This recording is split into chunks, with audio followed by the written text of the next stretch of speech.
میرا نام آمنہ عباسی ہے اور میں 52 جماعت سے ہوں۔ میرا سوال ہے کہ حضرت مسیح موعود علیہ السلام کو بچپن سے ہی کتابیں پڑھنے کا بہت شوق تھا، تو آپ نے کتابیں کس عمر سے لکھنی شروع کی تھیں؟ لکھنی شروع کی تھی کہ جی پڑھنی شروع کی تھی؟ لکھنی۔ لکھنی تو بڑی عمر میں جا کے شروع کی تھی۔ شروع میں تو آپ کو کتابیں پڑھنے کا بہت شوق تھا۔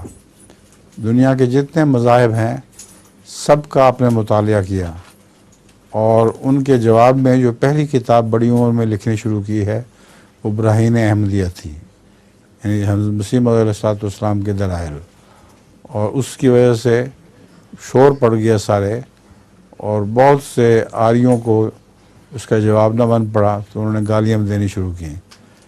لیکھ رام بھی ان میں سے ایک تھا جو براہین احمدیہ کا زخمی ہو کے پھر مسیح علیہ السلام کو گالیاں دینے لگ گیا تھا۔ جزاک اللہ۔